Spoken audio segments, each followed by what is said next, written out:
They've made a lot of irrational mistakes. Firing Mike Malone. We see what Mike Malone's doing with Denver right now, and what he's done with Michael Porter Jr. and Jokic and Jamal Murray, and the growth of those guys. But that's not the same thing with the Kings. Is they constantly are taking guys out there. Dave Yeager did an amazing job developing the team. Yes, there were rumors around that he was hated by every single person in that arena. So that's you give and take. Obviously, you kind of have to fire him, but Yeah. at the end of the day, they've been a disaster. Vlade finally steps down this summer, which is great news for Kings fans. And they just signed, speaking of the Rockets, Houston assistant GM Monty McNair, who worked under Daryl Morey, and he's been known around the league for being an analytical guy.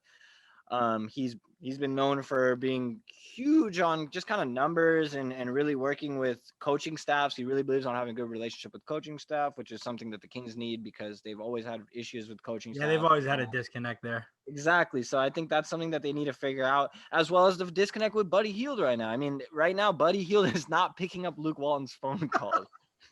That is, I mean, I don't know. I love Buddy. I was lucky enough to work with him at his camp. He's super generous guy, super nice guy, very hardworking. Comes from a very humble background. He's a hard. He's as tough as nails. He's really tough. His what he came through to get here has been a crazy journey.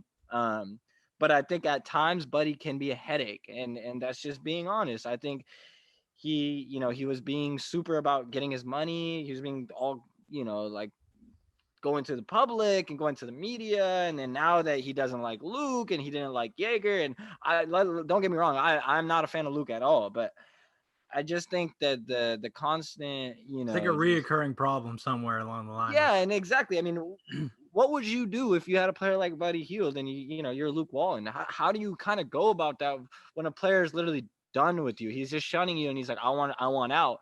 But you just signed a 4-year deal last year, so you don't really have that power. He's not a LeBron James, a superstar type player. He's not even a fringe star yet. I mean, maybe he could be a great shooter, one of the best shooters in the league. Um, but he's not that star to really demand to make any demands. Yeah. So, what would you do in that situation if you're Monty McNair? How do you go about this? He just stepped into this situation, and there's already some turmoil.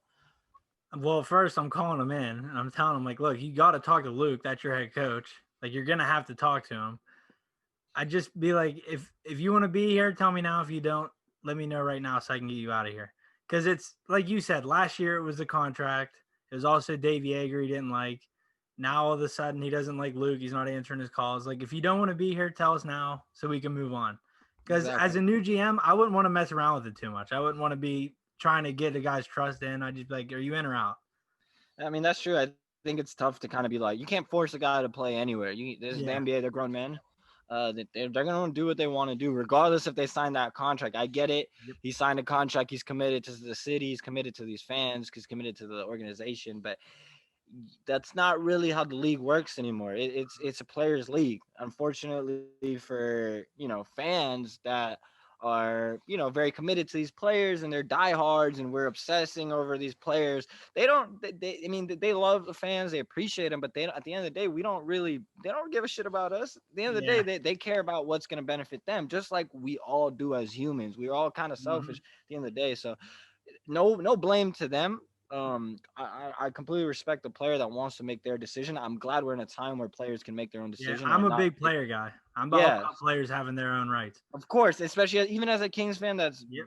been dealing with Buddy Hield, it's tough, but you know. This is a players' league, and speaking of a players' league, the Kings hired a players' coach, and Alvin Gentry, next to Luke Wallen, who's also a players' coach. That's why he got hired. But I think Alvin is a little bit more. Obviously, he's a lot more seasoned, and he's been in the league for a while, so he's seen it all. And I think as an assistant, that's a great hire. But I still just, in my honest opinion, I don't see it working out with the Kings. I don't see Luke being a head coach. I mean, he wasn't listening to Igor much, Yeah. just from what I've heard. And now it's like with Alvin Gentry. Maybe they've worked together. Maybe they'll kind of get along, but that doesn't really necessarily mean that the Kings are going to be better. It doesn't mean that the record's going to be better. They're going to be a better team, or Luke's going to all of a sudden, do a much better job developing. So I think it's going to be a rough go, and they're going to have to figure it out. It's a tough situation whether you want to fire Luke or you want to keep him after this year. And same thing with the Clippers.